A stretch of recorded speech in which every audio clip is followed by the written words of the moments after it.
Débat et controverse sur BFM Business. Nicolas Dose accueille les experts.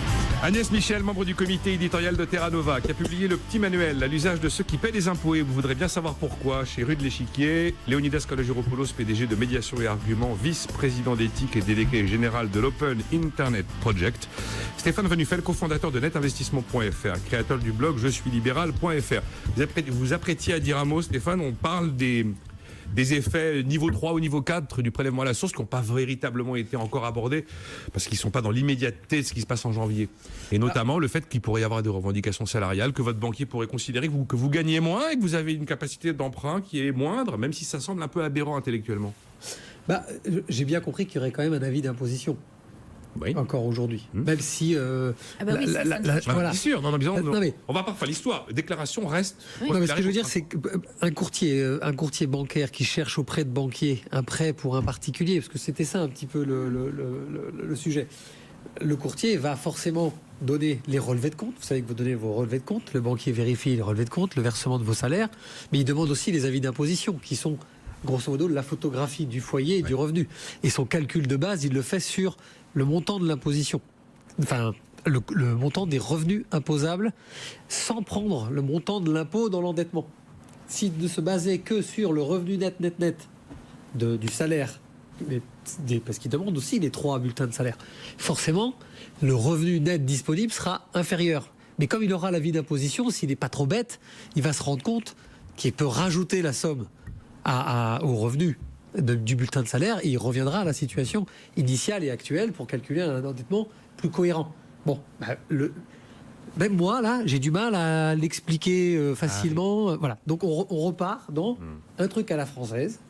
On y va, on envoie et on n'a pas pensé aux 50 petits trucs comme ça qui vont tomber sur les cas particuliers. J'ai un visiteur qui s'appelle Stéphane justement, et il m'explique que lui, il est chargé de clientèle en Moselle et il finance des salariés du Luxembourg et d'Allemagne qui sont prélevés à la source. Nous prenons le net avant impôt, m'explique-t-il dans ces montages. En fait, pour l'instant, la question c'est est-ce qu'on va continuer à prendre les impôts comme une charge, une liste de charges qui est calculée par le banquier pour calculer votre capacité à vous financer, à payer votre crédit, ou en le défalquant de votre revenu. La question, elle est un petit peu là. Et puis, pour revenir, alors je préviens, moi je suis tout à fait pour le prélèvement. Ah ben je sais, vous l'avez défendu avec l'idée qu'un jour ce sera un impôt individuel et fusionné avec la CSG dans un ensemble mortifère progressif. Mortifère oui, pas du tout. Mais bien sûr que si. Non, ce que je veux dire par là, c'est que vous m'avez fait perdre mon idée. En tous les cas, il y aura des pressions salariales. À partir du moment où il y a les vérités des prix. Non, ce que je voulais dire, je me souviens, c'est qu'aujourd'hui, la question aussi qui va rester à creuser, c'est étant donné que les personnes n'ont pas justement la même situation familiale, enfants, mari, femme, etc. Comment on va réguler cette égalité des salaires par rapport aux situations familiales. Donc ça, c'est dans les questions, puisque vous posiez la question des négociations salariales. Il y a des analyses qui sont sur l'ensemble des rémunérations.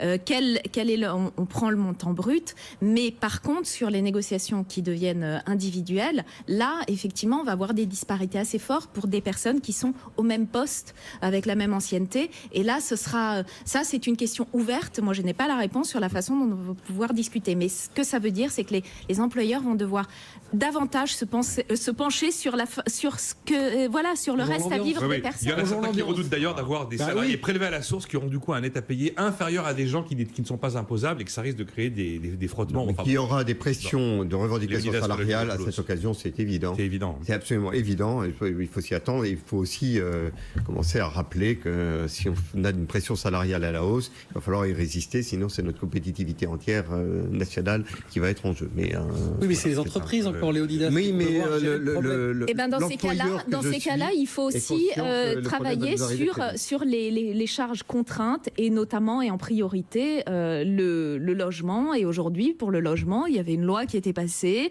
sur laquelle on est revenu. C'est extrêmement dommageable et je pense que les entrepreneurs devraient davantage se pencher sur la question parce que ça les impacte directement dans les négociations. Au sujet de la loi sur le logement, sur la régulation des loyers. Ah, Comment vous... non, mais ça va revenir dans la loi Elan. Il y a une logique imparable qui a l'air d'échapper à tout le monde. Je suis assez stupéfaite. Ça va revenir dans la loi Elan. Ne vous en faites pas. Si je peux me permettre, oui, pour rebondir là-dessus. Je voudrais qu'on continue. Juste une seconde. Oui. Je rebondis sur le propos d'Agnès, parce que il ne faut pas prendre le problème à l'envers, et là où on ne sera pas d'accord, c'est qu'on fait le même constat, mais le problème est pris dans un sens ou dans un autre, à savoir qui a raison, peu importe. Moi, je pense qu'il aurait fallu peut-être commencer par le début.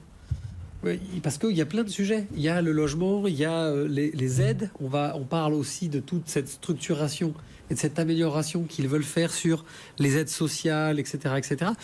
Et on sait qu'un pays fonctionne sur la base de sa trésorerie. Et sa trésorerie, elle vient de l'impôt sur le revenu.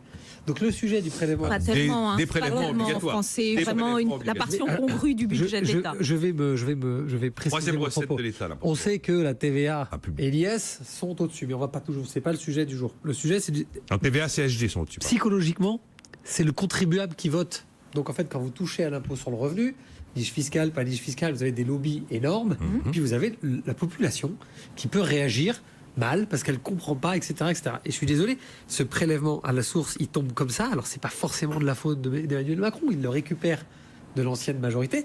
Maintenant, la question, c'est est-ce qu'il n'y a pas avant des étapes à structurer avant de passer tout de suite à la machine? Normalement, c'était l'étape finale, le prélèvement à la source. On est d'accord. Quand on avait décidé qu'on remettait... Je crois que c'était sur le mandat global, cette histoire-là. Finalement, c'était sur 5 ans que ça devait se faire, avec des étapes tous les ans, grosso modo, pour essayer d'améliorer le système. Vous voyez l'impôt, on l'individualise. On va le faire à l'envers. Sortir les exonérations familiales qui vont être un vrai problème, qui aurait dû être...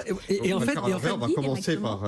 nettoyer l'impôt, ça soulevait aussi la question. Technique. Des niches logement, fiscales. ça soulevait la question de la relation avec la banque, ça soulevait la question de la relation avec son employeur. Je suis d'accord là-dessus.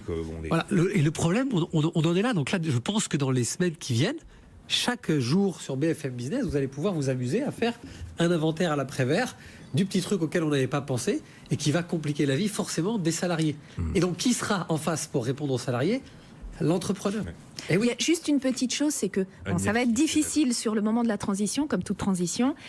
Néanmoins, ça va ouvrir le champ des possibles et je vous fais votre lien avec le sujet suivant. Donc, c'est qu'il y a un certain nombre de politiques sociales redistributives ou contributives qui vont pouvoir être facilitées par le fait que dorénavant, les données seront en temps réel pour le fisc. Et ça, par rapport au rapport dont vous parliez tout à l'heure sur la politique sociale, ça va ouvrir un champ des possibles assez intéressant. C'est un rapport, on ne va pas peut-être le développer aujourd'hui parce qu'on n'aura pas le temps, mais qui effectivement défend cette idée qui circule depuis à peu près un an de calculer les bénéficiaires de certaines aides sociales avec les revenus de l'année en temps réel et pas les revenus de l'année d'il y a 2 ans avant. Ça générera des économies puisque des gens qui ont droit aujourd'hui en regardant leurs revenus d'il y a 2 ans ont peut-être des revenus qui ont augmenté, qui fait qu'ils sortent du champ des bénéficiaires. Évidemment, ce n'est pas la raison qui est officiellement avancée dans le rapport. On dit que ça va lutter contre les non-recours, les indus, les fraudes. Mais il y a aussi cette idée-là. Est-ce que vous êtes favorable, je recommence par Léonidas, par exemple, à l'idée de publier dans les très grandes boîtes, plus de 1000 salariés en France, plus de 5000 au niveau mondial, les écarts de salaire en tout genre, les écarts de salaire médian, moyen, le plus haut, le plus bas. C'est le sens d'un amendement qui a été accepté par Bruno Le Maire et qui a été déposé par l'aile gauche de La République En Marche. Je ne peux pas être défavorable à une mesure qui donne des informations. Alors, mais je pense quand même que quand on pousse la transparence à peu près chaque jour un peu plus loin, on en arrive aussi à transformer la transparence en une espèce d'exhibitionnisme permanent. Il faut savoir, soit on le fait, soit on le fait pas. Mais soit on le fait, soit on le fait pas. Les Anglais, les Allemands, les Anglais, les Américains le font. Hein. Je pense que les écarts, il faut que ça soit statistique, il ne faut pas que ce soit nominatif, il ne faut pas que ça se transforme en jalousie du voisin. Ça fait partie des informations qui, d'ailleurs, si on regarde bien, sont déjà un peu présentes dans les informations qui existent déjà. Certaines sont connues, mais... Certaines sont connues. Donc je ne suis pas fondamentalement défavorable. En revanche, je pense qu'il n'y a pas de grande utilité à attiser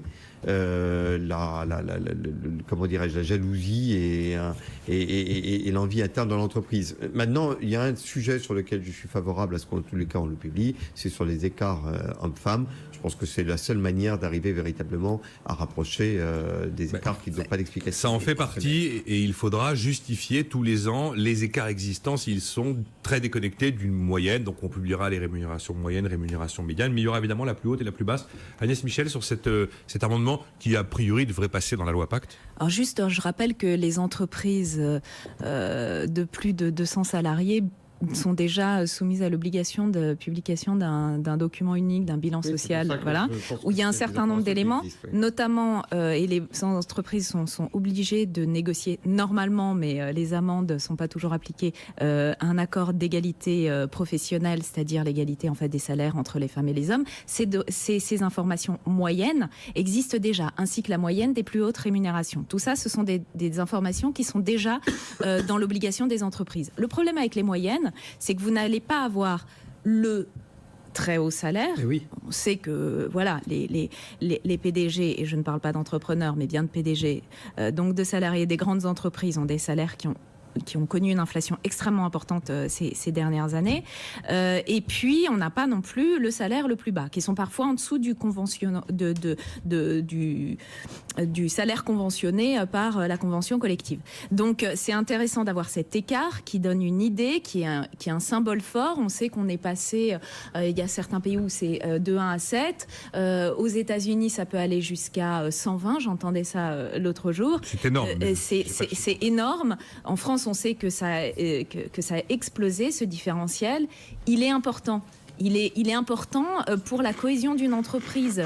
Chaque entrepreneur va savoir, l'entreprise, ça n'est pas une personne qui est particulièrement brillante, c'est une personne qui, avec toutes les autres. Donc à un moment donné, nous rejoindrons sur ce point. Non, mais après, moi, dans mon passé politique, on militait pour un différentiel de 1 à 30. 1 à 30, ça me paraît assez raisonnable. On avait fait les calculs, ça vous faisait quand même un bon petit demi-million par an pour les hauts salaires. Oui, c'est là où je suis gêné. Moi non, je ne suis pas gênée.